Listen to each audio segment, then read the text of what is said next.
Bonjour à tous, bienvenue dans cette 28e rencontre de ce cycle de cours que je vous propose et qui s'intitule « Analyse mathématique pour les équations aux dérivées partielles ». Je vous rappelle que de nombreuses séances, en tout cas les dernières, ont été consacrées à l'application du théorème de Lax-Milgram sous différentes formes applicatives de l'étude du Laplacien, couplées essentiellement à une condition de Dirichlet sur le bord, Dirichlet homogène, Dirichlet non homogène, c'est-à-dire la connaissance de la solution au bord du domaine d'intégration. Eh bien, comme promis, je vous l'avais dit en tout cas lors de la 27e rencontre, nous allons passer à d'autres types de conditions aux limites à présent, et c'est le cas de notre séance d'aujourd'hui où nous allons envisager la fameuse et très célèbre condition aux limites de Fourier et de Neumann. Alors voilà, regardez. Donc, nous allons considérer aujourd'hui, on va dire, problème aux limites, des problèmes elliptiques avec conditions, on va dire, de Fourier. Conditions de Fourier. Alors, même si j'ai parlé de conditions de Neumann il y a un instant, regardez pourquoi la condition de Fourier, en fait, va englober, va corriger, va enrichir la fameuse condition de Neumann. Vous allez le voir dans un instant. Alors, le problème modèle que nous allons considérer, c'est le suivant. En tout cas, le problème continu, qui est un problème donc elliptique, c'est toujours le Laplacien moins Laplacien U, et puis je vais lui coller, comme je l'ai fait un certain nombre de fois avec vous, une correction petit u, la solution recherchée, qui apparaît dans de nombreuses applications. Et on en dira deux mots tout à l'heure, si vous voulez, si ce terme-là n'était pas présent dans l'équation de dérivée partielle, il peut se passer des difficultés qu'il conviendrait de surmonter. Alors, cette équation dérivée partielle, donc c'est moins Laplacien U plus U égale F dans oméga. Toujours oméga, un ouvert de R2 avec, on est dans R2, vous pouvez être dans Rn, hein, ça ne change strictement rien pour ce qui nous intéresse, avec petit n, la normale extérieure, donc normale unitaire, donc de norme égale à 1, toujours orienté vers l'extérieur, un bord d'un domaine oméga, pas trop méchant, on est en apprentissage, les coins, comment dirais-je, les singularités géométriques du bord, c'est pas pour une première étude, et pourtant vous allez voir qu'on a déjà de quoi faire, je vous le garantis. Alors, ça c'est pour l'équation aux dérivées partielles, avec petit f, on se donne petit f dans L2 de oméga.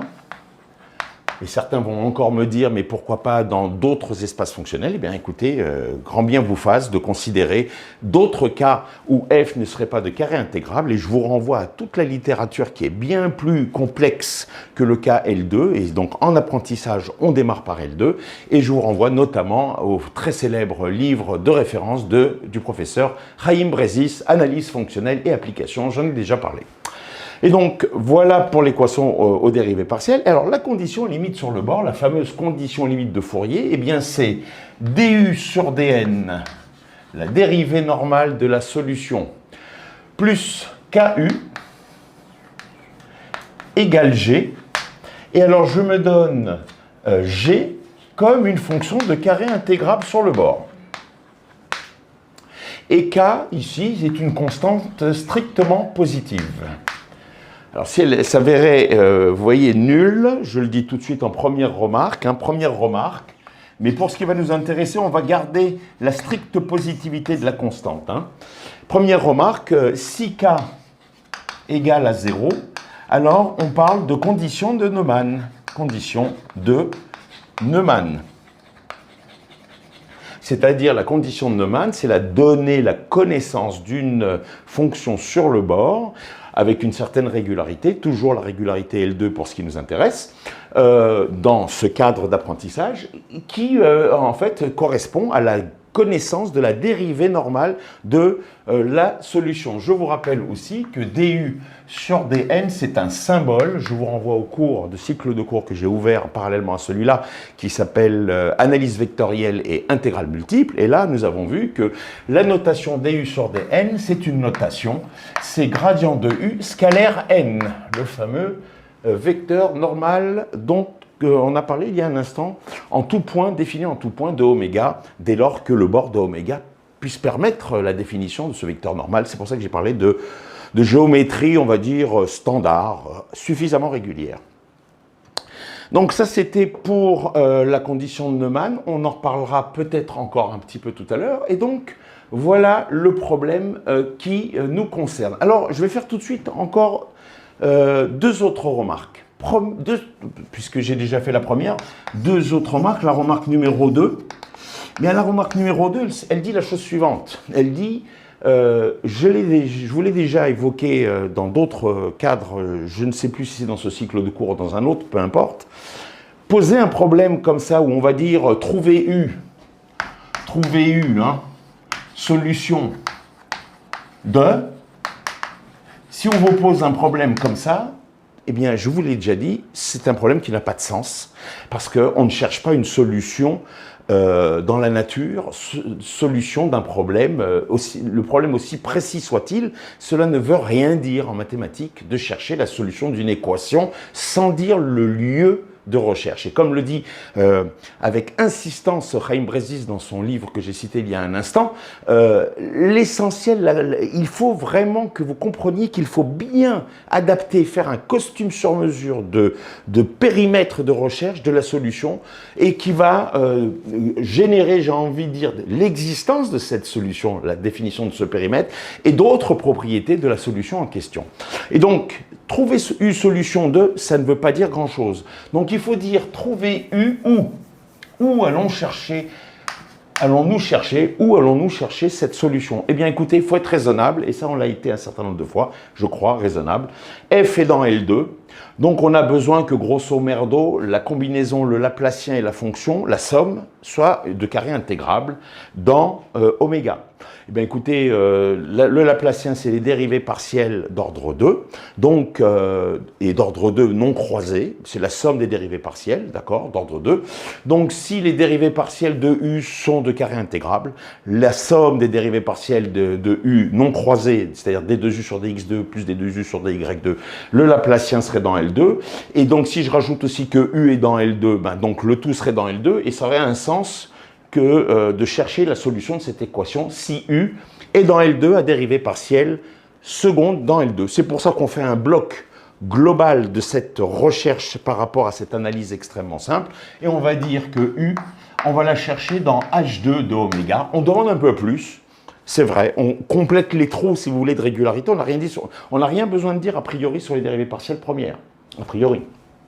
Eh bien, si, on va dire quand même, on dit que U, c'est dérivée partielle première, et c'est dérivée partielle seconde, même toutes les dérivées partielles secondes, pas seulement celles qui définissent le Laplacien, la dérivée croisée des 2U sur dx, dy, l'ensemble est dans L2. Ça donne un cadre fonctionnel, j'ai envie de dire, intègre, complet, pas complet au sens des espaces de Banach, hein, complet dans le sens harmonieux, voilà, c'est le terme qui convient, c'est la définition fonctionnelle est harmonieuse, puisque c'est harmonieux dans le sens où la fonction et ses dérivées partielles jusqu'à un certain ordre, toutes confondues, jusqu'à un certain ordre, sont dans L2. Vous comprenez? Il ne s'agit pas de dire, on pourrait très bien, a priori, dire, bah, j'ai besoin que les dérivées partielles secondes et pas croisées soient dans L2, on aura besoin que U soit dans L2. Eh bien, cet espace fonctionnel est un peu bâtard. C'est ça, en fait, que je suis en train de vous dire quand je mets en valeur, en exergue, en avant, plutôt qu'autre chose, qu'il est de bon ton de définir un ensemble harmonieux dont la fonction est toutes ces dérivées partielles jusqu'à un certain ordre, soit de carré intégrable, c'est H2. Donc, si U appartient à H2 de oméga, eh bien, l'équation aux dérivées partielles a un sens, j'ai envie de dire, elle est licite, elle a un sens. Je ne sais pas s'il existe de solution, mais voilà. Troisième remarque.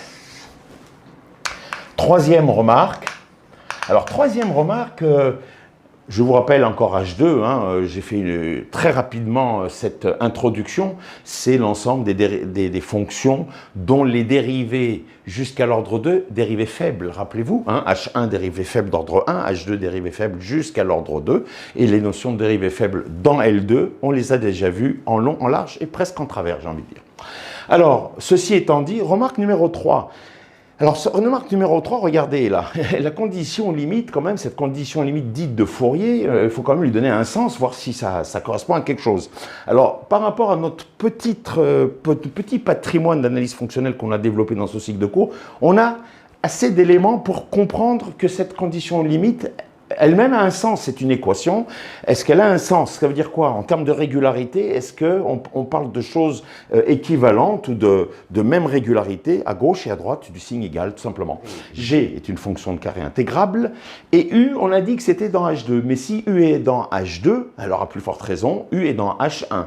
Oui, mais on a vu que si U donc, est dans H2 de oméga, c'est-à-dire dans H1 en particulier, alors trace de U, les valeurs de U sur le bord, trace de U, c'est ce qu'on note aussi U sur le bord, rappelez-vous, eh bien, appartient à L2 du bord. Rappelez-vous, théorème de trace. Alors, on a U qui est dans L2 de oméga, puisque U est dans H1, donc ici, le U, il faut comprendre, c'est U sur le bord. Ah, je ne l'ai pas écrit, vous faites bien de me le dire, il était temps.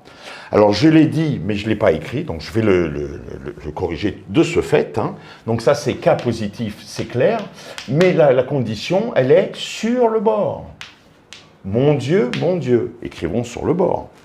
D'accord. Donc sur le bord, quand vous écrivez U, il s'agit de la trace de U, vous avez bien compris. Mais pour ne pas alourdir la notation, on écrit en général U. De temps en temps, je préciserai avec cette notation ou celle-ci, pour être sûr qu'il n'y ait pas d'ambiguïté.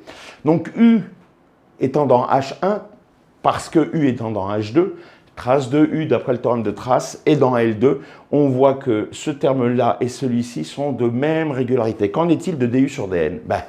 Si U est dans H2, les dérivées partielles premières de U sont dans H1, et donc les dérivées partielles premières sont dans H1, la dérivée normale du sur dn, qui est une combinaison linéaire de dérivées partielles, hein, le produit scalaire gradient de U scalaire n, hein, c'est du sur dx nx, composante selon x, plus du sur dy ny.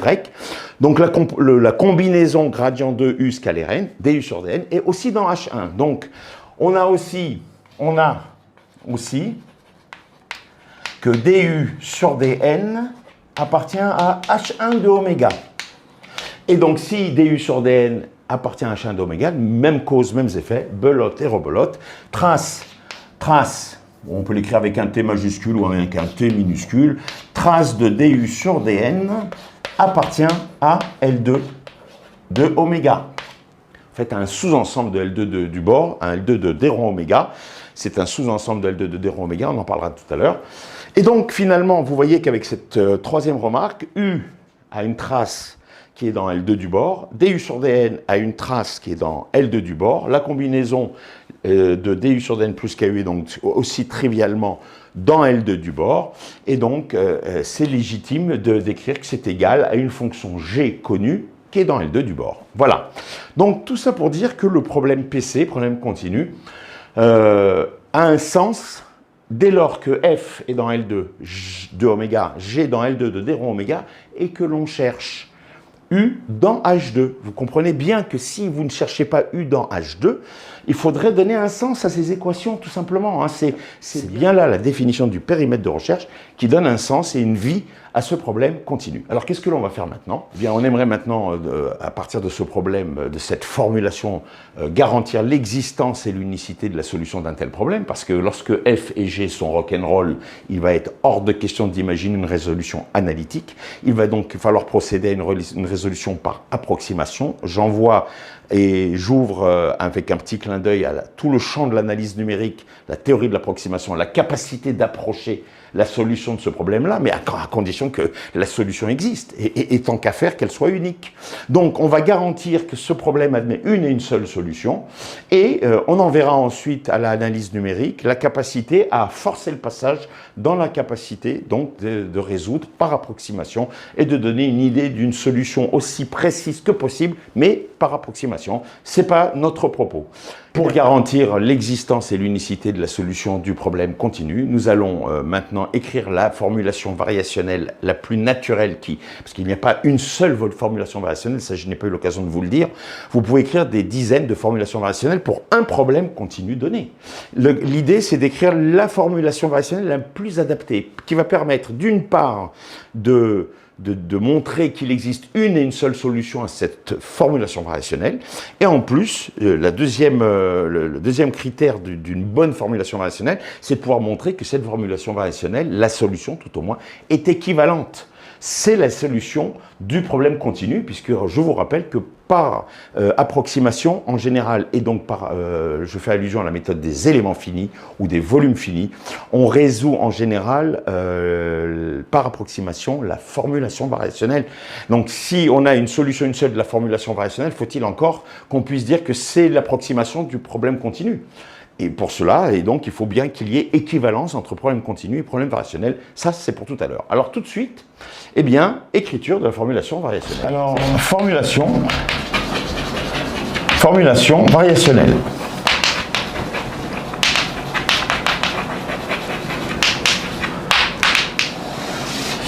Alors, en fait, je vais présenter un tout petit peu différemment de ce que j'ai fait jusqu'à présent. C'est une variante, si vous voulez, mais vous allez comprendre parce que je veux capitaliser l'écriture de cette formulation variationnelle dans le sens de cette perspective d'obtenir une équivalence entre ce problème continu et la formulation variationnelle que nous allons établir tout de suite. Alors ça veut dire quoi? Ça veut dire que, et c'est là le petit changement de présentation, mais bon, encore une fois, c'est une variante, je vais dire si U appartient à un H2 de oméga, est solution de PC du problème continu. Alors, en quelque sorte, je vais vous montrer que U est nécessairement solution d'une formulation variationnelle qu'on va mettre en évidence. Autrement dit, dans l'équivalence, j'aurai déjà le sens direct. C'est un peu le gain de temps que j'essaie de vous proposer. Pourquoi? À ce moment-là, je vais prendre l'équation dérivée partielle, je vais multiplier par une fonction test, rappelez-vous, petit v, donc je vais écrire somme sur oméga de moins Laplacien u v, plus, alors, somme sur oméga de u v, égale somme sur oméga, toujours, de f v. Et là, je vais dire, quel que soit v, suffisamment régulière. Suffisamment régulière. Mais vous avez déjà l'habitude. Vous savez très bien ce que ça va vouloir dire dans un instant, parce que ici, qu'est-ce que ça veut dire suffisamment régulière? Ça veut dire qu'il faut que ces intégrales aient un sens, et ces intégrales ont un sens, et notamment, pour me permettre plus que d'avoir un sens, j'ai besoin de disposer d'outils tels que la formule de Green. Alors, j'ai besoin d'utiliser la formule de Green et sa généralisation pour cette intégrale, et là, j'ai Laplacien de U qui est dans et là, j'ai U qui est dans H2. Donc, j'ai Laplacien de U qui est dans L2. Donc, en fait, je suis dans une application de la formule de Green version faible. Rappelez-vous, je vous l'avais fait dans un des cours antérieurs de ce même cycle de cours. J'avais démontré la formule de Green version faible, la formule de Green de base avec la dérivée partielle d'ordre 1, du sur dxi fois v. On intégrait somme sur oméga de du sur dxi fois v. Et à partir de là, on avait la généralisation qui va de la formule de Green version faible avec le Laplacien. C'est-à-dire que si je dis maintenant que v est dans H1 de oméga, et je vous renvoie à la formule de Green version faible et de son corollaire qui permet de traiter cette intégrale-là, eh bien, je vais pouvoir écrire que cette équation intégrale va s'écrire autrement ni plus ni moins que plus l'intégrale sur oméga de gradient U scalaire gradient V. Si vous voulez mettre des petites flèches pour vous faire plaisir sur les gradients, ne vous gênez surtout pas, moins somme sur le bord, de quoi? Eh bien, de du sur dn V, ça, c'est la formule de Green généralisée dans le cas faible que je viens d'appliquer pour traiter le terme moins Laplacien U, V, sachant que U est dans H2 et que j'ai besoin que V soit dans H1. Alors, maintenant, je reprends la suite, plus somme sur oméga de U, V, égale somme sur oméga de F, V. Et maintenant, je vais dire, quel que soit V appartenant à H1 de oméga. Parce que j'ai commencé à définir un un espace de recherche de ma future formulation variationnelle, non plus dans H2, mais dans H1. Mais vous êtes habitués, regardez, la preuve, elle est là. La preuve, c'est qu'on a descendu d'un niveau l'ordre de dérivation grâce à cette formule de Green. Là, on avait une dérivation d'ordre 2, là, il ne reste plus qu'une dérivation d'ordre 1. Donc, on n'a plus la nécessité de demander plus que de la régularité sur les dérivés d'ordre 1, donc H1 pour V, mais donc H1 pour U, puisque c'est complètement symétrique en U et V, au passage. Ici, le terme de bord fait intervenir des dérivés partiels d'ordre 1 de U, donc on est toujours sur l'ordre 1, donc on est sur H1 pour U, même si au départ, U était dans H2, mais vous en avez l'habitude, on a déjà traité ce genre de cas de figure. Alors, qu'est-ce qu'il nous faut maintenant faire? Ça, c'est l'héritage finalement de l'application à l'équation dérivée partielle de cette multiplication par une fonction test petit v d'intégration, puis de la formule de Green sous réserve de régularité qui me permettent d'écrire cette transformation par la formule de Green, il nous faut maintenant prendre en considération la condition limite. Alors la condition limite, elle apparaît ici. Toutes les intégrales sont les intégrales sur oméga, sauf ici. Alors qu'est-ce que cela va donner? Cela va donner la chose suivante. Alors, regardons. Eh bien, on a le premier terme, on a donc somme sur oméga de grade U, grade V, scalaire grade V. Alors, je vais rajouter là le terme de bord, pardon, UV, il est dedans, hein, j'aurais pu le mettre directement, plus UV, voilà. Et puis alors là, moins quoi? Moins somme sur le bord de DU sur DN. DU sur DN, c'est G, moins KU, V. G moins KU V, et il reste à droite égale somme sur oméga de FV. Et ça, c'est toujours vrai, quel que soit V appartenant à H1 de oméga. Autrement dit, vous voyez que dans le cadre de la condition de Fourier, où est de Neumann, si K égale à 0, dans la formulation variationnelle, puisque la formule de Green fait apparaître la dérivée normale de U, ces conditions limites de Fourier et de Neumann sont prises en compte directement dans la formulation variationnelle. Il n'y a pas lieu a priori, comme on est en train de le voir, de donner ces conditions-là dans l'espace de recherche, comme on l'avait fait pour la condition de Dirichlet. Je vous y renvoie, j'avais passé suffisamment de temps, consacré suffisamment de temps à cela. Je répète, la condition limite de Fourier et de Neumann apparaît finalement comme naturelle et elle peut être prise en charge, en compte, dans la formulation variationnelle directement, sans avoir à rajouter, rappelez-vous, c'était H1, 0, les fonctions nulles sur le bord, pour la condition de Dirichlet. Parce que là, il n'y avait pas de possibilité de prendre en considération la condition de Dirichlet. C'était le même terme, rappelez-vous. Et alors que ici, ce n'est pas le cas. Voilà la grande différence entre la condition de Dirichlet et la condition et ou de Neumann et ou de Fourier. Alors, comment mettons de l'ordre là-dessus? On va mettre de l'ordre très simplement, puisqu'on a en tête d'utiliser un théorème fondamental, qui est toujours celui que nous utilisons depuis plusieurs semaines, le théorème de Lax-Milgram. Donc il nous faut une structure en UV, A de UV, et il faut une structure en V, qui ne dépend pas de U, L de V. Alors, mettons de l'ordre ici, pour arriver à cette formulation. Alors, qu'est-ce que j'ai en UV? J'ai ce morceau-là, j'ai celui-là, et puis là, vous voyez que j'ai un terme en UV sur le bord. Eh bien, écoutez, écrivons. Donc, on va dire que la formulation variationnelle, ça va être trouver U, et je vais lire OU dans un instant, même si vous avez déjà une bonne idée, j'imagine, sur la question. Solution de, donc, telle que, somme sur oméga, on a de gradient U, scalaire gradient V, plus UV, ça c'était ce morceau-là, et puis là, vous voyez, moins plus K, somme sur le bord de U, V plus K UV égale. Alors, il reste un morceau moins GV, ça ne dépend pas de U, à droite.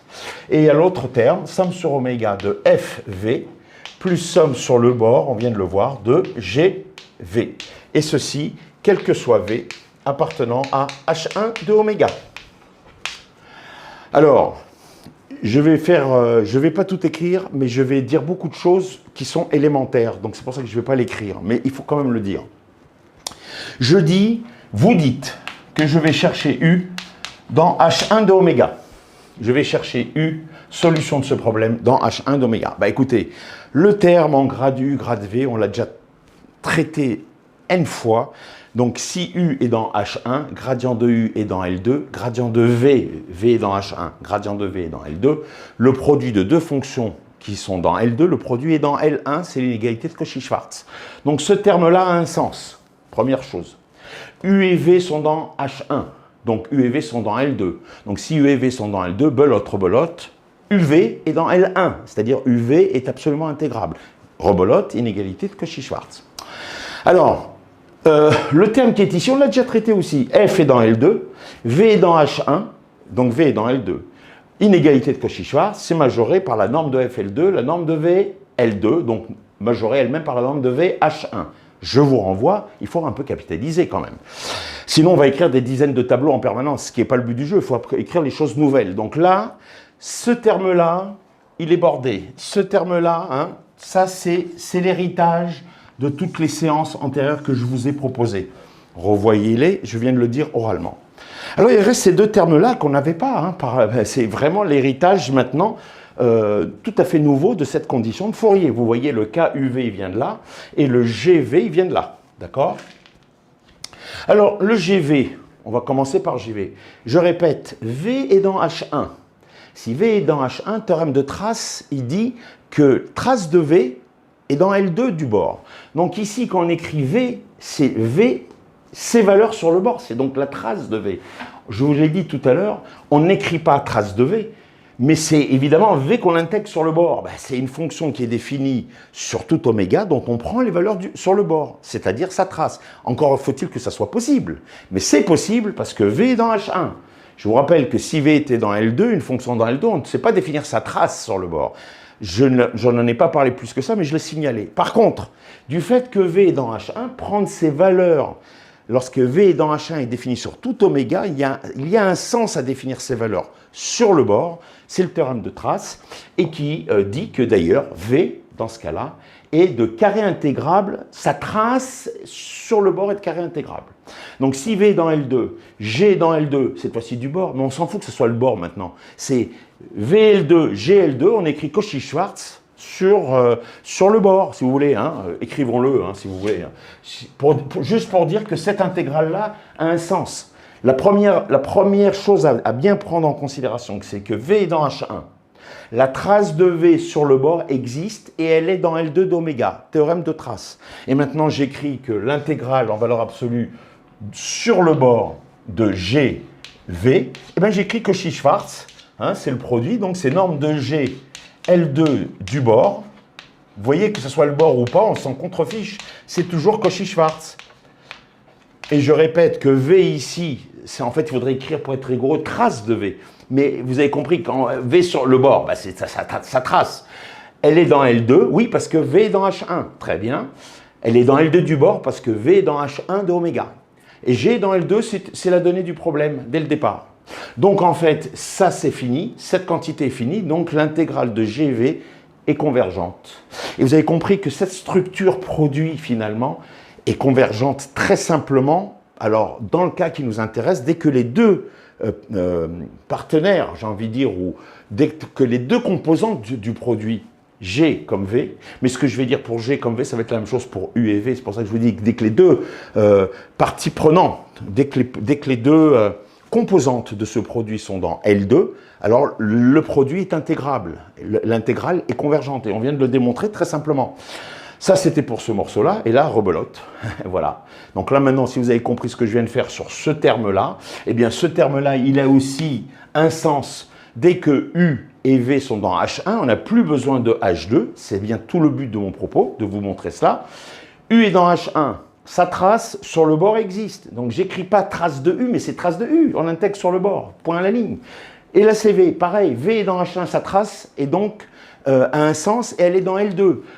L2 du bord, puisqu'on est sur le bord. Bah, écoutez, l'intégrale de UV, c'est majoré par la norme de UL2 sur le bord, fois la norme de VL2 sur le bord. C'est le même genre d'écriture que ce qui est écrit ici, ni plus ni moins. Donc, trouver U dans H1, solution de ce problème, ah, bah, c'est quand même un peu plus consistant que ce qu'on avait jusqu'à présent avec la condition de Dirichlet. Mais oui. Pour autant, on va voir que c'est particulièrement naturel d'obtenir toutes les propriétés nécessaires qui nous permettent d'écrire le théorème de Lax-Milgram, d'appliquer le théorème de Lax-Milgram et de montrer que ce problème est bien posé dans H1. C'est pour tout. Donc existence et unicité unicité de la solution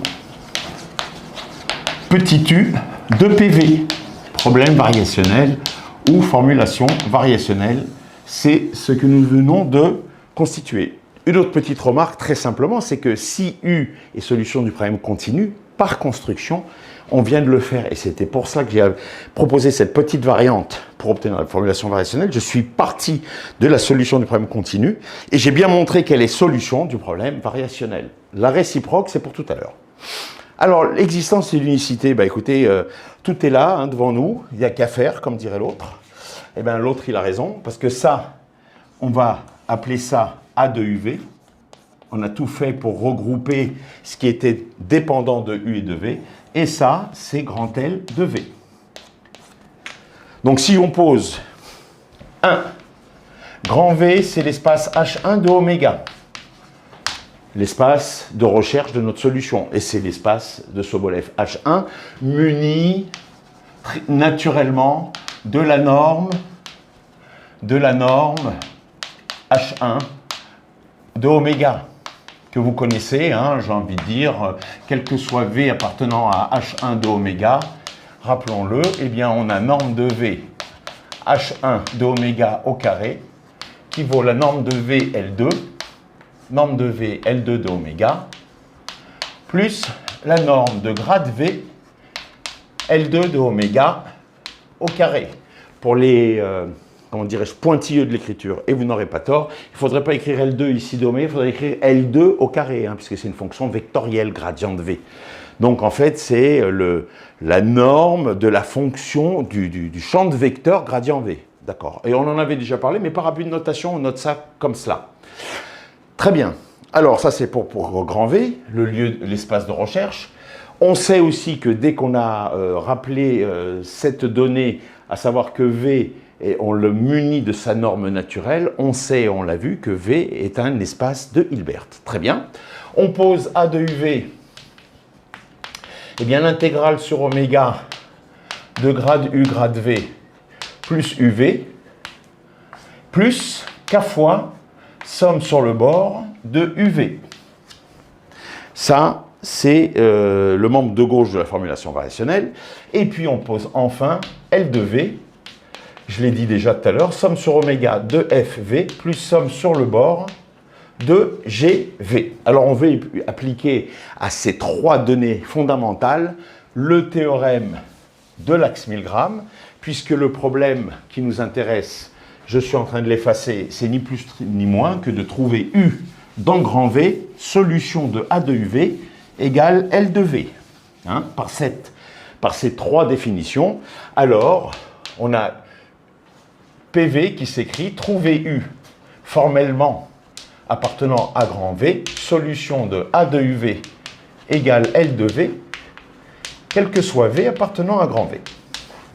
D'où Lax-Milgram, d'accord, d'où Lax-Milgram. Alors, il y a des choses évidentes et il y a des choses un peu moins évidentes. Donc, permettez-moi de passer sur comment dirais-je, les propriétés évidentes. Évidentes dans le sens pour ceux qui d'entre vous ont revu ce que l'on a consacré de nombreuses heures avec des cadres, j'ai envie de dire, plus concis, plus limités, c'est-à-dire avec le Laplacien et, comment dirais-je, la condition de Dirichlet. Bien écoutez, qu'est-ce que je veux vous dire? V, je l'ai dit tout à l'heure, c'est un espace de Hilbert. Alors, commençons, si vous voulez, par la forme linéaire, par L de V. Alors, L, premièrement, L est une forme linéaire continue sur H1 de oméga pour la norme H1. Hein, je ne l'ai pas écrit comme tel, mais L, entre parenthèses, c'est quelque chose qui va de H1 de oméga à valeur dans R, qui a une fonction V de H1 associe le nombre L de V qui est là. Ça, c'est bien un nombre, Et ce processus fonctionnel, je vous l'ai déjà mis en évidence dans le passé. Alors c'est une forme, parce que c'est à valeur dans R, ça c'est bien quand V varie, cette quantité-là devient un nombre réel qui varie, donc c'est les images qui sont dans R. Forme, linéaire, bah écoutez, c'est inspection, action, réaction, c'est évidemment linéaire en V. Est-ce que c'est continu? Alors ça, on avait l'habitude, mais ça, ce morceau-là, on n'a pas complètement l'habitude, parce que ça, c'est le morceau qui vient de la condition de Fourier. Et ou Neumann, hein, si on avait k égale 0, ça serait Neumann. D'accord. Alors, qu'est-ce qu'on va dire? Eh bien, écoutez, si je fais la valeur absolue de L de V pour voir la continuité. Donc, quand je prends la valeur absolue de L de V, là, je vais aller assez vite sur un certain nombre d'étapes intermédiaires que vous comprenez. C'est la valeur absolue de cette somme qui est inférieure ou égale à la somme des valeurs absolues, c'est l'inégalité triangulaire. La valeur absolue de chaque intégrale est inférieure ou égale à l'intégrale de la valeur absolue pour chacune des deux. Et enfin, pour chacune des deux, j'utilise l'inégalité de Cauchy-Schwarz. Ça veut dire qu'il me reste ici norme de F L2 de oméga, norme de V, L2 de oméga. Et ça, je l'ai déjà fait avec vous, donc ne me dites pas que ça vous surprend. Plus, alors là, même cause, mêmes effets, j'ai norme de G, attention, L2 du bord, norme de V, L2 du bord. Et on veut montrer que c'est une forme linéaire continue sur H1, pour la norme qui est ici. La norme L2 de V est évidemment inférieure à la norme H1 de V, puisque si cette quantité-là, c'est la somme de ces deux carrés, cette quantité-là est inférieure ou égale à celle-ci, avec les carrés et sans les carrés. Ce que je viens de dire, c'est que sans les carrés, norme de V L2, évidemment, on l'avait déjà vu, est inférieure ou égale à la norme de V H1. Donc, je peux dire tout de suite, puisque l'objectif, c'est de montrer qu'il existe une constante telle que cette constante soit multipliée par norme de V H1, pour ce morceau-là, tout va bien. On a norme de F L2 et norme de V L2, je le majore par norme de V H1.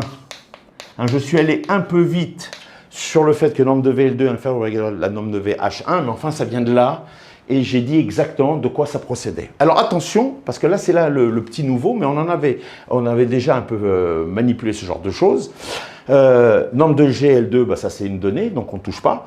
Norme de V L2 du bord, oui, mais norme de V L2 du bord, c'est pour une fonction petit v qui est dans H1. Donc si c'est une fonction petit v qui est dans H1, on a le théorème de trace qui dit que ça c'est majoré par une constante. Alors la constante G, la norme de G, elle est là pour la décoration florale, comme d'habitude. Et puis là, norme de V L2 du bord, c'est inférieur ou égal à C fois norme de V H1 de oméga. Voilà, donc vous voyez ce que cela donne, on regroupe, ça donne norme de F, L2 de oméga, plus C fois norme de G, L2 du bord, le tout ça, c'est bien multiplié par norme de V H1. H1, c'est, il n'y a pas de bord, on est dans oméga. Voilà, donc là, ça prouve bien que L est une forme linéaire continue. Qu'est-ce qu'il en est maintenant de la forme bilinéaire petit a? Alors petit a est une forme bilinéaire. Là encore une fois, c'est de l'inspection triviale. On reprend ce même formalisme fonctionnel pour dire que ça va de H1 croix H1 à valeur dans R. Donc c'est bien une forme, c'est bien un nombre. Quand U et V sont fixés chacun dans H1, eh bien la quantité qui est ici, c'est bien un nombre. Donc on associe bien un couple UV de H1 croix H1 à un nombre dans R, d'où la notion de forme bilinéaire.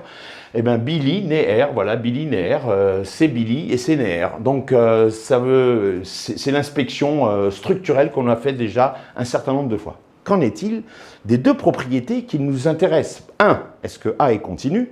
2. Est-ce que A est coercive ou V elliptique? Rappelez-vous, c'est l'enjeu du théorème de l'axe-Milgram. C'est pour tout de suite. Donc, deuxièmement, A est bilinéaire continue sur H1 croix H1 cette fois-ci, hein, sur H1 croix H1 de oméga. Rebelote, on considère la valeur absolue puisqu'on a une forme bilinéaire. Est-ce qu'elle est continue? Donc, il suffit de montrer qu'il existe une constante C. Je vous renvoie au premier chapitre de ce cycle de cours, tel que valeur absolue de A de UV soit inférieure à une constante fois norme de U, norme de V, laquelle la norme que l'on a considérée, ou toute norme équivalente, je l'ai déjà dit plusieurs fois. Alors, Je passe de nouveau au rouleau compresseur toute l'histoire. La valeur absolue de cette somme, c'est inférieur ou égal à la somme de cette intégrale plus la valeur absolue. D'accord, vous avez compris quoi. Inégalité triangulaire appliquée deux fois. Rebolote l'intégrale de la valeur absolue de l'intégrale inférieure ou égale à l'intégrale de la valeur absolue. Puis Cauchy-Schwarz pour chacune des trois intégrales. Alors on y va. Inférieur ou égal à norme de grade U, L2 de oméga. Et j'ai rappelé tout à l'heure qu'il faudrait écrire L2 d'oméga au carré. Je vous renvoie pour cette précision d'écriture sur le cycle de cours, pardon, sur le cours de ce cycle consacré à l'inégalité de Korn et aux équations, aux dérivées partielles de la mécanique des solides déformables. Alors, grade U de L2 fois grade V de L2, là c'est pour... on a déjà fait ça, il n'y a pas de souci. Ici, même cause, mêmes effets, plus norme de UL2 de oméga. Norme de V, L2 de oméga. Et puis, il y a un plus K. Ben, norme de U, L2 du bord. Norme de V, L2 du bord. Et certains vont me dire dans les commentaires, mais monsieur, c'est vraiment facile. Mais oui, c'est facile. Parce que quand vous avez compris ce qu'on a fait pour grand L, alors, grade U, le voilà, grade U ou grade V, c'est pareil. Chacun des termes ici est inférieur à la norme de U, H1 de oméga, norme de V, H1 de oméga. Encore une fois, ce morceau-là est bien plus petit, puisqu'on lui rajoute cette quantité pour avoir norme de V, H1. Alors, ce que je dis pour V, ça vaut pour U, évidemment, vous avez compris. Donc, norme de gradient de V, L2 au carré, est bien plus petit que norme de V, H1 au carré. Hein, ça, si vous voulez, c'est supérieur à ce terme-là ou celui-là. C'est tout ce que je suis en train de vous dire. C'est banal.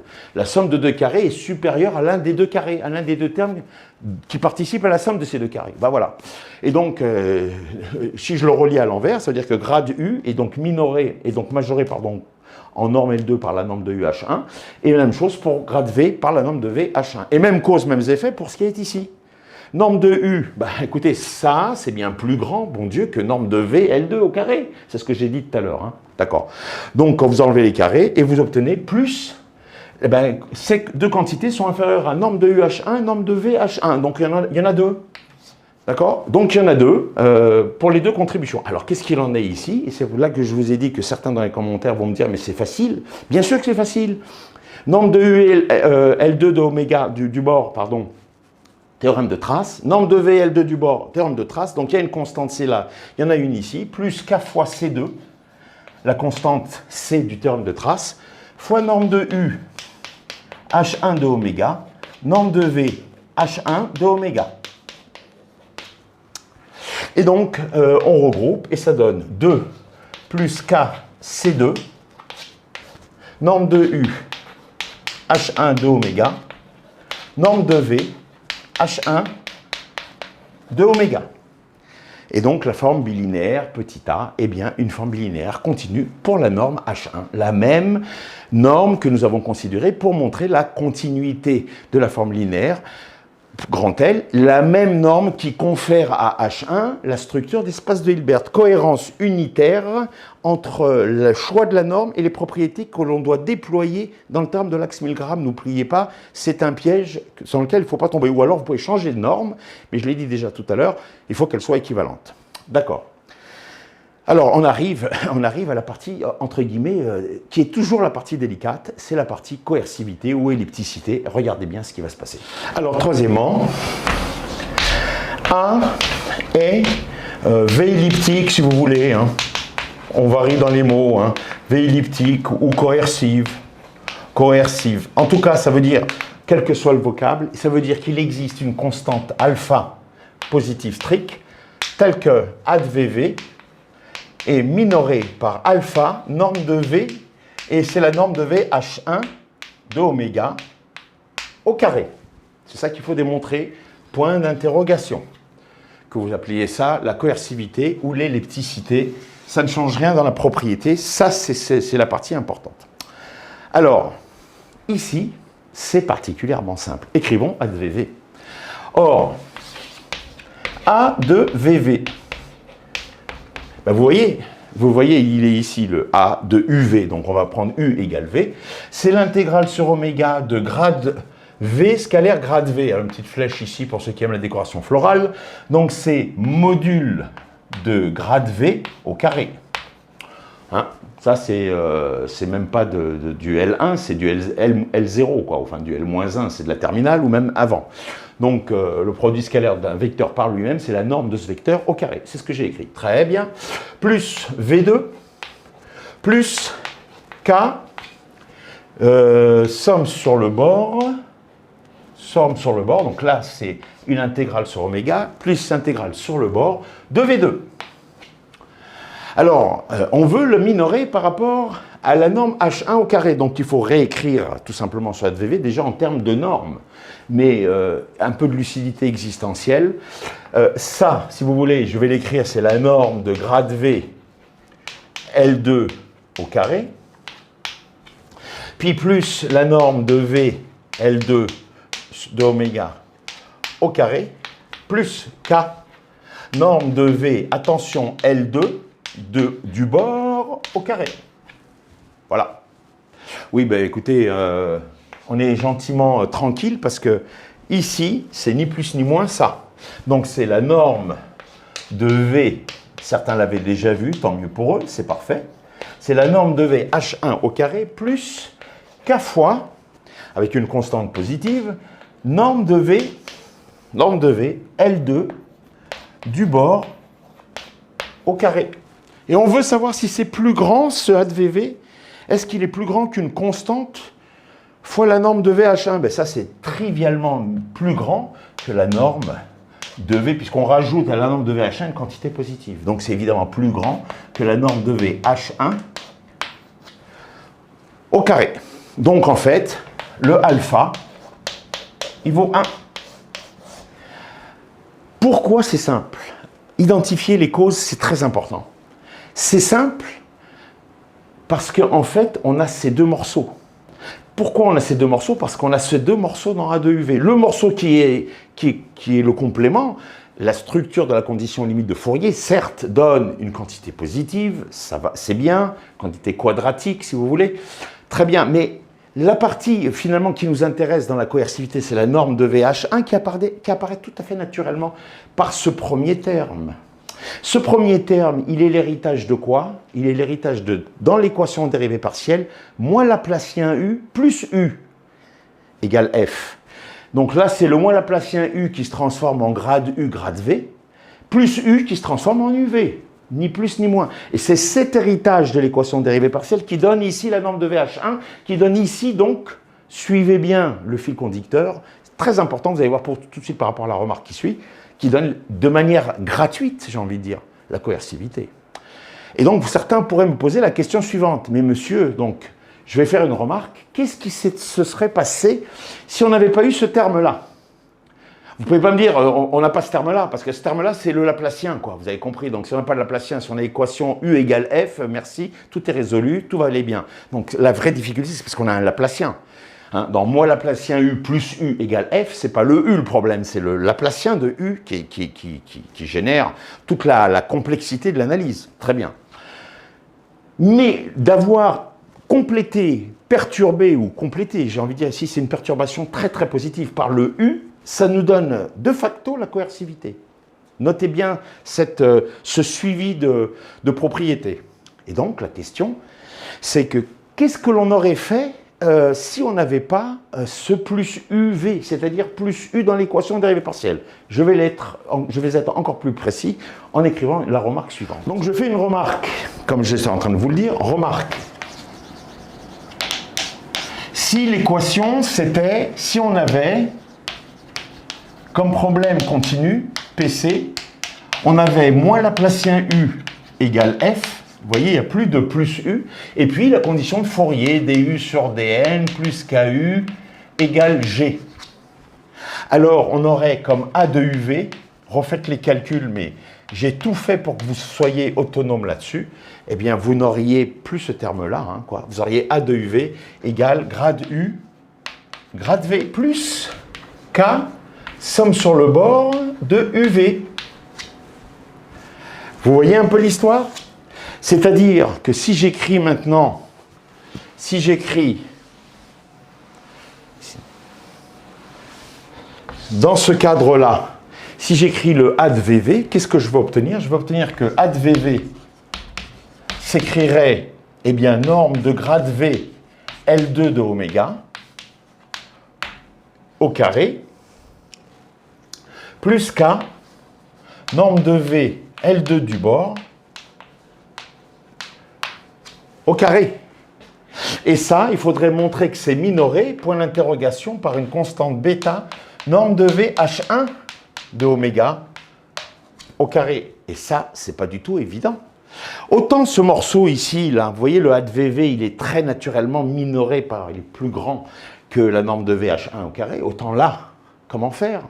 Alors certains petits malins vont me dire, ben, monsieur, ça on avait déjà fait, ça avec l'équation de Dirichlet, la condition de Dirichlet, la place Dirichlet, et on avait utilisé le fameux ingrédient et la très célèbre inégalité que je vous ai démontré, l'inégalité de Poincaré. Ah oui, mais ça, on aurait eu ça avec, hein, dans ce cadre-là, on n'a pas de condition, comment dirais-je, de Dirichlet homogène. Donc là, on a avec, et V appartient à H1 de oméga.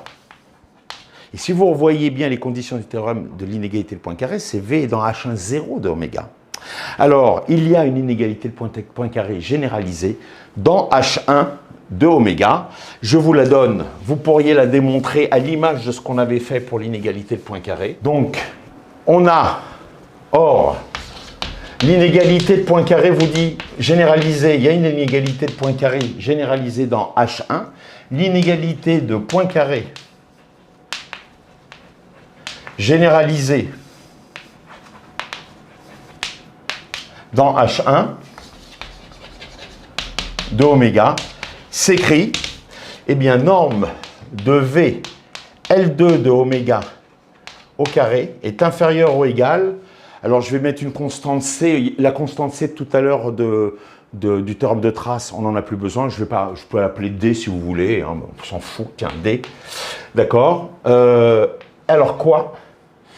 Eh bien, norme de V L2. On a, pardon, norme de V L2 de oméga inférieure à D fois norme de V L2 du bord, cette fois-ci, plus norme de grade V L2 de oméga. Ça, c'est pour dans H1. Et vous retrouvez que si V est nul sur le bord, c'est-à-dire si V n'est plus dans H1, mais dans H1 0, ce terme-là est nul. Et si ce terme-là est nul, puisque V est dans H1 0, vous retrouvez que norme de VL2 inférieure à une constante norme de grade VL2 dans oméga, c'est l'inégalité de Poincaré que nous avions vu et même démontré. Donc, à partir de là, ben, c'est très simple, parce que cette minoration-là, eh bien, vous l'avez grâce à cette inégalité de Poincaré généralisée. Comment? Eh bien, regardez, ici, donc on a le ADVV, hein, je continue la remarque jusqu'au bout. On a ADVV, ce ADVV particulier, hein, inhérente à maintenant, on n'a plus la perturbation du Laplacien, hein, on est bien dans la remarque. Très bien. Eh bien, qu'est-ce qu'on a dans ce cas-là? On veut faire apparaître la norme de VH1. Alors, il y a déjà une constante ici, K, qui nous dérange, parce qu'elle perturbe dans l'écriture des normes. Il n'y a pas de constante, en tout cas dans l'écriture des normes que l'on a introduite. Donc, on va dire tout de suite, pour se débarrasser de cette constante, que ça, c'est minoré entre K et 1 qui se trouve devant cette norme du grade V. Eh bien, je vais dire que c'est minoré par le minimum.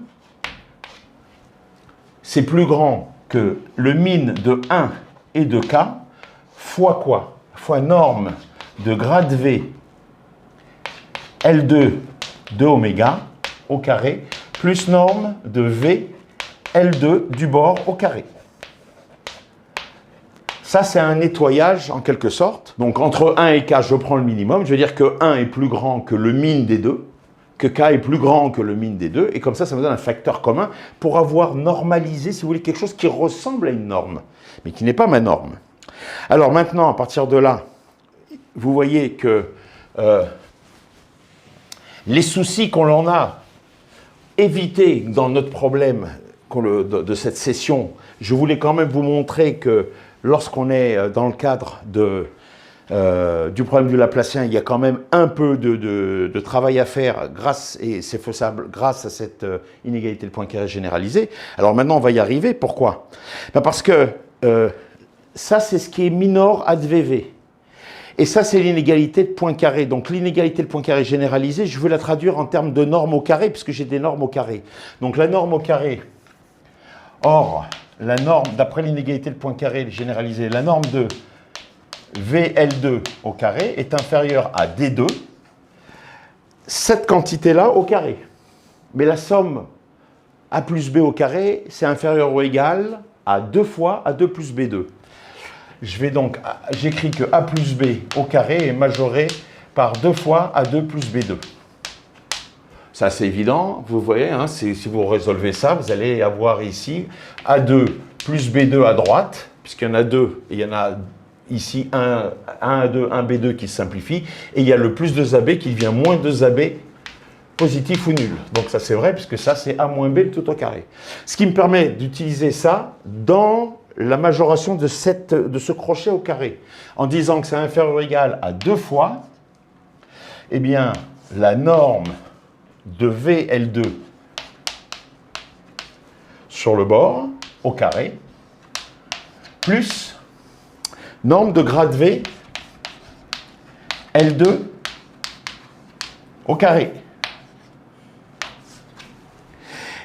Et quand vous voyez ce qui est ici, vous voyez que c'est exactement ce qui apparaît dans la minoration de, comment dirais-je, la forme bilinéaire ad VV, enfin la forme quadratique associée à A de UV.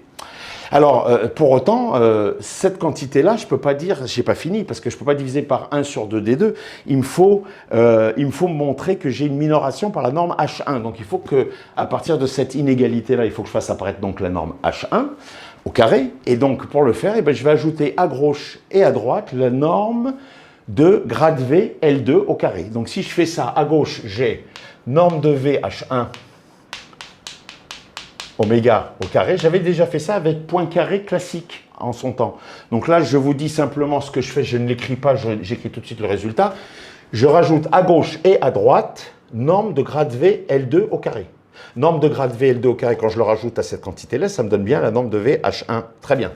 Et puis là, qu'est-ce que j'ai? Ben, j'ai 2D2, si je détaille, fois norme de V L2 du bord au carré. Et puis j'ai 2D2 plus la norme de grade V L2 au carré que je viens de rajouter à gauche, donc plus 2D2 plus 1, norme de grade V L2 au carré. C'est L2 dans oméga. Donc ça, je peux dire aussi que c'est inférieur à quoi? À 2D2, pour mettre en commun, plus 1, fois eh bien exactement la quantité que j'ai besoin ici, mais avec cette fois-ci la norme de VH1 au carré. Donc norme de V L2 du bord au carré, plus norme de grade V L2 dans oméga au carré. Donc cette quantité-là, ce crochet-là, c'est bien ce que j'ai ici. Et maintenant, je peux dire que A de VV est minoré par le min de 1 et de K. Et ce crochet-là, je le minore par la norme de V H1 de oméga au carré divisé par 2D2 plus 1. Et donc vous voyez que cette quantité, eh bien cette quantité, un peu de couleur, cette quantité-là, c'est le bêta qu'on cherchait ici. Donc, quand on a un Laplacien qui n'est pas perturbé, eh bien, c'est le moins qu'on puisse dire, c'est nous qui sommes perturbés, parce que pour y arriver, il faut quand même sortir un minimum d'arguments, notamment penser à généraliser l'égalité de Poincaré. Et comment pense-t-on à la généraliser? Ben parce que, écoutez, hein, voilà, j'ai pris A de VV, je veux faire apparaître une norme, bon, j'ai un peu nettoyé la perturbation de la constante. Prenez K égale 1, en général, on prend K égale 1 pour commencer un peu à travailler, mais en fait, pour prendre K égale 1, il suffit de minorer par le min de 1 et de K, et on a ça. Ah oui, ben on a ça, donc si V était nul sur le bord, rappelez-vous comment on fait dans le problème du Laplacien avec condition de Dirichlet homogène sur le bord, c'est point carré tout simplement. Et donc on rajoute à gauche et à droite, comme je l'ai fait, le grade V au carré, norme de grade V dans L2 au carré, et on fait apparaître la norme de V H1 au carré. C'est ce que j'ai fait ici. C'est exactement ce que j'ai fait ici. Mais il faut maintenant prendre en considération qu'on n'est pas dans H1,0, mais qu'on est dans H1. Donc il y a cette quantité-là qui intervient et qui est nécessaire de démontrer sa contribution, dont il est nécessaire de montrer sa contribution dans cette inégalité de points carrés généralisée. Donc je ferme la parenthèse de cette remarque. Si je reviens au problème qui nous intéresse, beaucoup plus simple, vous vous rendez compte, et je pense que vraiment vous en rendez compte, eh bien, le problème de Déplar, c'est-à-dire moi, la place 1U plus U égale F, DU sur DN plus KU égale G, est un problème en termes de formulation variationnelle qui admet une solution, et une seule dans H1 de oméga, puisque l'espace est un espace de Hilbert pour la norme H1, puisque la forme bilinéaire est une forme bilinéaire continue, trivialement coercive, ce qui n'est peut-être pas le cas ici quand on enlève la perturbation, je ne reviens pas là-dessus, et la forme linéaire est très gentiment une forme linéaire continue, tout ça grâce au théorème de trace de H1 d'oméga dans L2 d'oméga. Dernière brique de notre histoire aujourd'hui, est-ce que la formulation variationnelle permet, si U est solution de cette formulation variationnelle, est-ce que U est solution du problème continu? C'est pour tout. Alors donc, dernière étape, PC équivalent à PV. Alors, on a déjà démontré, je ne le réécris pas, que si U est solution du problème continu, si U est dans H2 solution du problème continu, et trivialement solution du problème variationnel, c'est d'ailleurs comme cela qu'on a progressivement construit la formulation variationnelle. Donc, ce qui nous intéresse, c'est la réciproque. Soit U, solution de PV, c'est-à-dire plus somme sur oméga de grade U, scalaire grade V. Plus UV, ça c'est l'intégrale sur oméga. Et puis il y a plus K fois l'intégrale sur le bord de UV égale somme sur oméga de FV plus somme sur le bord de GV, et ceci quel que soit V appartenant à H1 de oméga. Donc si U est solution de PV, U est dans H1 d'oméga. Je vous l'ai déjà dit, il y a deux manières de procéder, mais je vais remettre l'accent sur cette problématique qui est une problématique centrale. U est solution du problème variationnel. U est dans H1. Il y a deux possibilités. A priori, on n'a aucune chance de montrer que U est solution du problème continu, parce que U n'est que dans H1. Vous avez H1 qui est là, et vous avez H2 qui est là. Donc, il se peut très bien qu'il y ait des solutions de ce problème-là qui se trouvent ici, et donc pas dans H2. Alors, on peut démontrer que si U est solution, il y a des formulations variationnelles, c'est comme ça, j'insiste, typiquement dans ce qu'on appelle les problèmes hyperboliques non linéaires, et je le ferai en son temps. Donc, il y a ce qu'on appelle des solutions faibles qui ne sont pas des solutions fortes. Il y a des solutions du problème variationnel qui ne sont pas des solutions du problème continu. Ça dépend de la formulation variationnelle, ça dépend de la formulation continue.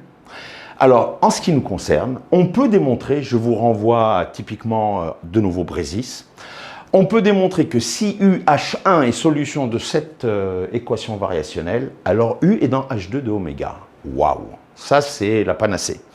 On va faire, nous, plus modeste dans notre apprentissage, et je reprends les propos du professeur Pierre-Arnaud Raviard, que j'ai déjà cité un certain nombre de fois. Nous allons procéder avec lucidité à ce qu'il appelle, lui, une réciproque partielle. Ça veut dire quoi? Ça veut dire, écoutez, si U est solution de ce problème-là, on peut se trouver dans ce cas-là. Donc, c'est pas ça la vraie réciproque qui nous intéresse. On va dire, si U est solution de PV, plus U appartient à H2. Si U est dans H2, ah ouais, ben là, ça a un sens de se poser la question qu'on est dans le sous-ensemble dans lequel vit tout le problème variationnel, c'est-à-dire H1, on est dans ce sous-ensemble, et maintenant, si on est avec la régularité qui convient, ça a un sens de se dire, est-ce qu'on est solution du problème continu? Donc je répète que ce point de vue de ce que Pierre-Arnaud Raviard appelle la réciproque partielle est une réciproque de bon sens, encore une fois, parce que c'est pour éviter ces cas de figure dans lesquelles on peut tomber dans un certain nombre d'applications d'équations en dérivées partielles, typiquement l'équation de Burgers, que nous verrons encore une fois en son temps. Donc, Pierre-Arnaud Ravière dit, posons une réciproque raisonnable qui consiste à dire, nous avons la régularité, si U est solution de ce problème variationnel et que la solution est plus régulière, c'est-à-dire pas une solution H1 mais une solution H2, alors ça a un sens de se poser la question, est-ce que U est solution du problème continu? Eh bien, alors maintenant, on peut y aller. Pourquoi? Regardez comment tout est lié. Parce que si maintenant je suppose que U est dans H2, ça je vais pouvoir par la formule de Green version faible le réécrire. Moins somme sur oméga de Laplacien UV plus somme sur le bord de DU sur DN V. Alors après il reste tout ce qu'il y avait avant, plus l'intégrale sur oméga de EV, plus K fois sur le bord, l'intégrale de UV, cette fois-ci c'est sur le bord, égale somme sur oméga de FV, plus somme sur le bord de GV. Et ça, c'est vrai, quel que soit V appartenant à H1 de oméga. Alors, il y a des termes intégrés sur oméga, d'autres sur d rho oméga, regroupons. Eh bien, on a l'intégrale sur oméga. Alors, on a un moins Laplacien U plus U moins F. Le tout facteur de V. Toutes ces quantités-là sont bien multipliées par V et sont intégrées sur oméga. Et je vais mettre sur le membre de droite, dans le membre de droite, l'intégrale sur le bord. J'aurais pu laisser à gauche, hein, c'est vraiment de l'esthétique pure. Alors, à droite, j'ai un G. J'ai un G sur le bord, j'ai un moins KU. Et j'ai aussi un moins DU sur DN sur le bord, fois V. Et ça, c'est vrai, quel que soit V appartenant à H1 de oméga. Je regarde s'il n'y a pas de problème de signe. G, c'est bien. De l'autre côté, j'ai donc moins KU fois V, le voilà. Moins DU sur DN fois V, le voilà. Et ça, c'est vrai, quel que soit V dans H1 de oméga. Alors, comment, à partir de cette famille d'équations, parce que vous avez autant d'équations qu'il y a de V dans H1, donc vous avez un nombre infini d'équations. Je vous rappelle que cette prise de conscience est quand même assez importante par rapport à l'analyse numérique et j'en dis pas plus. C'est simplement pour dire qu'ici, vous avez un système d'un nombre infini d'équations avec un nombre infini d'inconnus, même si en lecture horizontale, on va dire non, non, monsieur, vous avez une équation avec une inconnue, petit u. Oui, mais petit u est une fonction donc définie par un nombre infini de valeurs dans oméga. Et ici, cette équation, vous n'avez pas une seule équation, mais vous en avez autant qu'il y a de V, donc un nombre infini d'équations. Ça commence à se bousculer et donc devenir consistant. Alors, la première partie, elle est assez simple et vous la connaissez, regardez bien. U est dans H2, donc dans L2. F est dans L2. Laplacien de U est dans L2 puisque U est dans H2. Donc toute cette parenthèse-là, elle est dans L2, fois une fonction V qui se trouve dans H1. Ah ouais, mais c'est pas exactement ce qu'il faudrait. Il faudrait fois une fonction V dans L2. Alors regardez ce qu'on fait. On passe, comme d'habitude, par la densité. Je vais effacer. Maintenant que j'ai laissé l'essentiel. Alors, regardez bien, parce que là, c'est simple. Bon, ce terme-là, il me gêne pour, comment dirais-je, exhiber l'équation dérivée partielle. Comme ça, c'est vrai, quel que soit V dans H1, je vais dire en particulier, premier choix,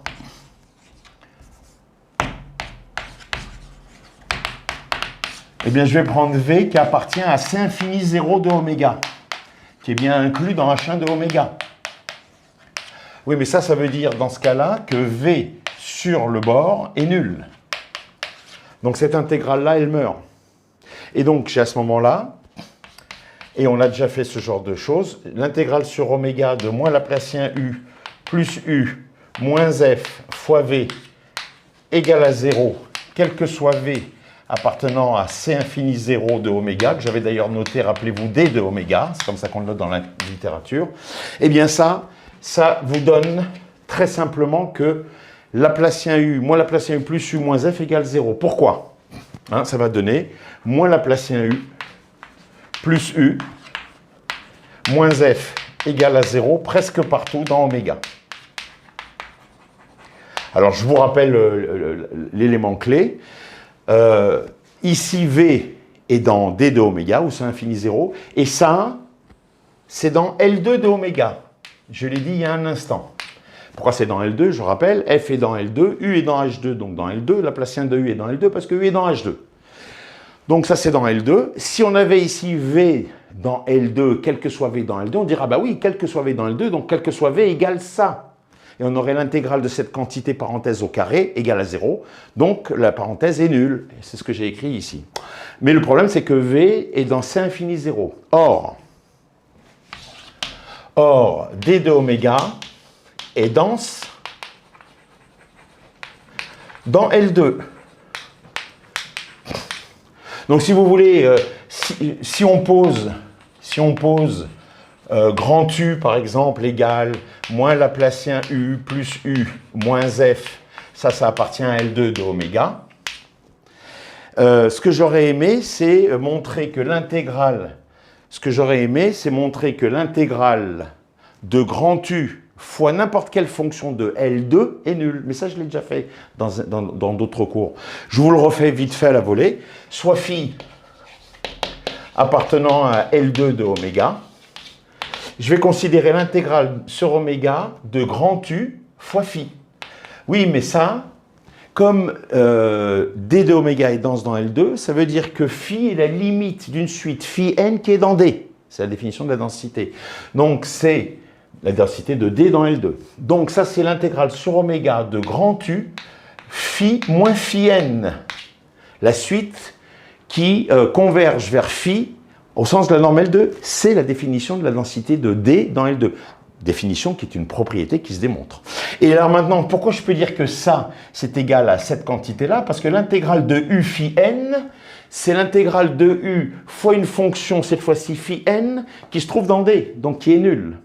Car l'intégrale sur oméga de grand U phi n égale à 0, quel que soit n appartenant à grand N, vu que phi n appartient à grand D de oméga. D'accord? Je l'ai écrit, je l'ai dit, mais là je l'écris. Ok, alors j'efface le problème d'en bas, parce que le problème d'en bas il va être dégénéré grâce à ce que l'on est en train de faire. Et alors, qu'est-ce que vous obtenez à partir de cette histoire-là? Vous voyez ce que vous obtenez. Donc vous voyez ce qu'on obtient. Je voudrais montrer que ça maintenant est nul pour n'importe quel phi dans L2, puisque c'était nul pour n'importe quel V dans D. Très bien. L'intégrale en valeur absolue de grand U, le morceau qui m'intéresse, la quantité qui m'intéresse fois phi, est inférieure ou égale à quoi? Eh bien à la norme de grand U L2 de oméga. On a bien dit que grand U était dans L2, fois norme de phi moins phi n, dans L2 de oméga. Ça, c'est Cauchy-Schwarz. Oui, mais ça tend vers 0. Parce que ça, c'est vrai, quel que soit n appartenant à grand N. Et ça tend vers 0 quand n tend vers l'infini, puisque c'est, encore une fois, la propriété de densité. Donc, ça me dit que l'intégrale sur oméga de grand U phi égale à 0, quel que soit phi appartenant à L2 de oméga. D'accord? Et donc, ça veut dire, U est dans L2, cette fois-ci, phi est dans L2, je prends phi en particulier égale U, j'ai l'intégrale de U de égale à 0, et donc ça me donne que U égale à 0 presque partout, puisque nul dans L2, donc presque partout dans oméga. Ça, c'est ce qu'on avait déjà vu en son temps. Il nous reste à montrer que cette formulation variationnelle donne la condition limite de Fourier, et c'est exactement le même principe que ce que nous venons de voir, regarder. Donc, qu'est-ce que l'on vient d'obtenir? On vient d'obtenir que grand U, c'est-à-dire au signe près U ou moins U, grand U égale à 0, c'est-à-dire que moins Laplacien U plus U égale F dans, presque partout, dans oméga. Oui, mais ça veut dire que la formulation variationnelle, il y avait une intégrale sur grand oméga qui était égale à une intégrale sur le bord d'oméga. Oui, mais l'intégrande, maintenant, le grand U dans l'intégrande sur grand oméga est nul, on vient de le démontrer. Donc ça implique qu'il nous reste que l'intégrale sur le bord de oméga, et au signe près, regardez, vous allez voir, puisque ça va être égal à 0, puisque le membre de gauche est nul. Donc on va avoir un du sur dn plus ku moins g v égale à 0, quel que soit v appartenant à h1 de oméga. Je répète d'où ça vient. On avait cette quantité-là qui était égale à l'intégrale sur oméga. rappelez-vous. Mais l'intégrale sur oméga est nulle, puisqu'on vient de montrer que l'intégrande qui est dans l'intégrale de oméga est nulle. Très bien. Alors, vous voyez, ça ressemble encore bigrement, si ce n'est qu'il faut faire un peu attention ici. Alors, donc, si on pose, comme tout à l'heure pour y voir un peu plus clair, grand V égale du sur dn plus ku moins g. Ça, je dis que vous devez tous comprendre, c'est dans L2 du bord. G est dans L2 du bord. C'est la donnée du problème. U est dans H2, donc dans H1. Si est dans H1, sa trace, puisqu'on est en train de parler de la trace, on est sur l'intégrale du bord, je ne vais pas réinsister plus lourdement que je l'ai fait, c'est donc ça, c'est dans L2 du bord. Et si U est dans H2, du sur dn est dans H1, sa trace est dans, je l'ai dit au départ, rappelez-vous, sa trace est dans L2. Donc tout ça, c'est dans L2. Donc en fait, on a l'intégrale sur le bord de grand V fois V égale à 0, quel que soit V appartenant à H1 de oméga. Vous avez en fait la trace qui va de H1 de oméga dans L2 de d rond oméga, qui a V associe V sur le bord, hein, égale trace de V, d'accord? Voilà, on va faire le même trace, très bien. Cette application-là n'est pas surjective.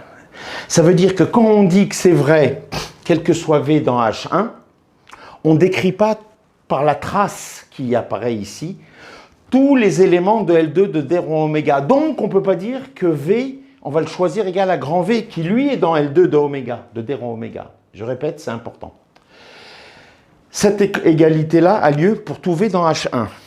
Mais vous voyez bien que comme V est dans H1, ici, on va considérer les traces de V sur le bord de fonctions qui sont dans H1.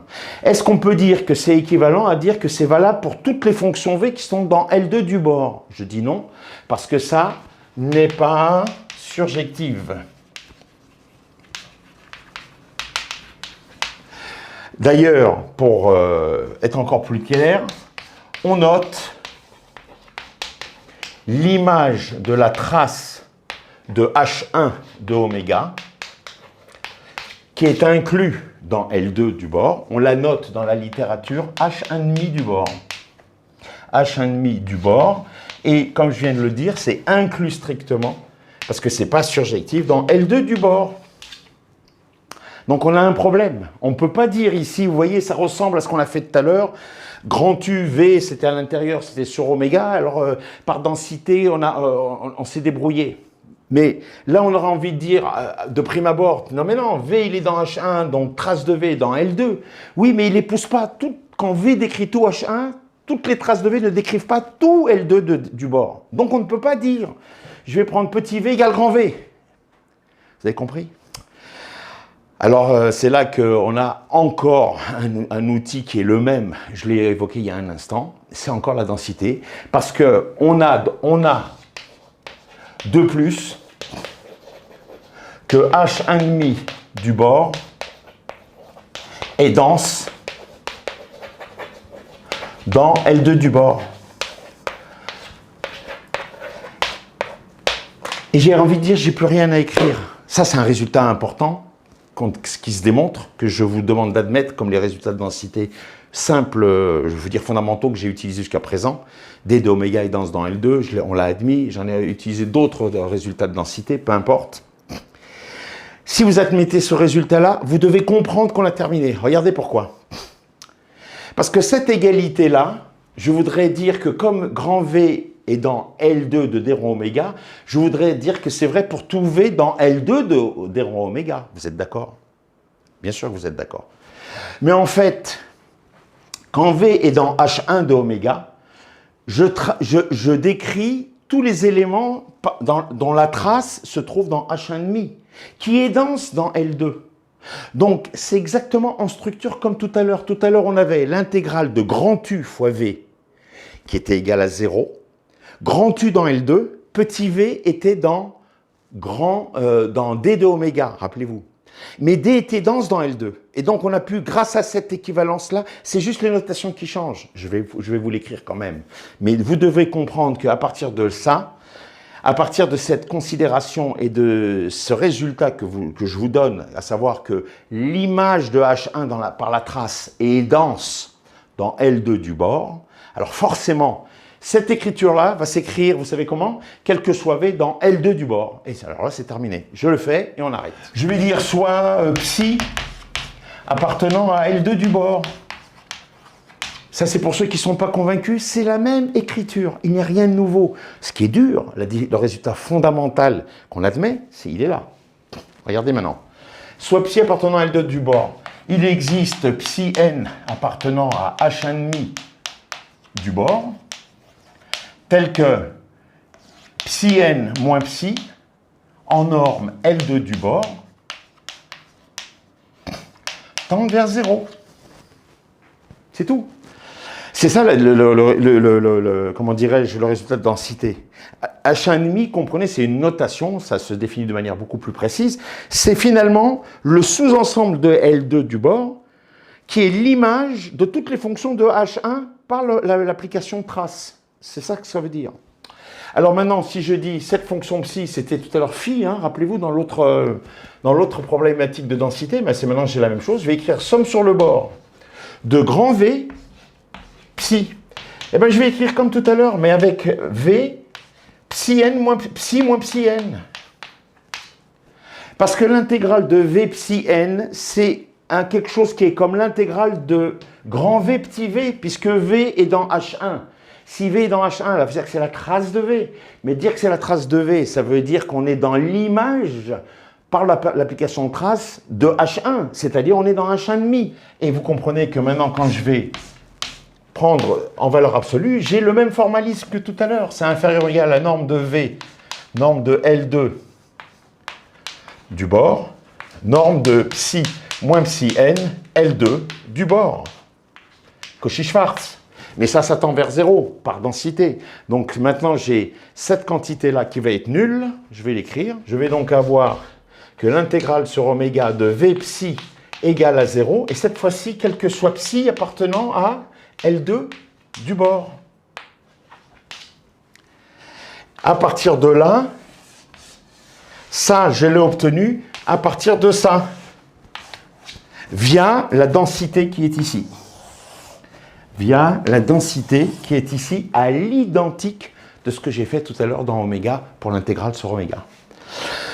Voilà, à partir de là, eh bien c'est terminé, parce que si pour tout psi dans L2, vu que V est dans L2 du bord, eh bien on peut choisir psi égale V, l'intégrale de V2 est nulle, donc V est nul presque partout sur le bord, et V c'est quoi? Je l'ai effacé, c'est ni plus ni moins l'écriture de la condition de Fourier sur le bord de oméga. Je m'arrête ici pour cette analyse d'une équation de dérivée partielle modèle de type elliptique, soit laplacien perturbé. J'ai fait un peu les deux, ce qui donne un cours assez, comment dirais-je, riche en informations, j'en suis bien conscient, mais je préférais vous donner dans ce bloc cohérent les deux versions. Et bien évidemment, ces deux équations de dérivée partielle assorties de, comment dirais-je, la condition aux limites de Fourier qui peut se dégénérer en condition aux limites de Neumann lorsque la constante K qui a disparu du tableau mais que vous avez dans vos notes est égale à 0. Cela étant, quand elle est égale à 0, la condition de Neumann peut susciter un certain nombre de surprises. Ça sera pour la prochaine fois. À très bientôt. Protégez-vous. Vaccinez-vous. N'oubliez pas de partager, comme d'habitude, auprès d'amis, de connaissances qui ne connaissent pas l'existence de notre chaîne collaborative. Je dis bien collaborative parce que vous participez de manière extrêmement active par vos retours, en me signalant des bugs, des erreurs de frappe ou des problèmes pas suffisamment bien expliqués et détaillés, ce qui me fait rajouter des sous-titres à la demande et je vous en remercie par avance.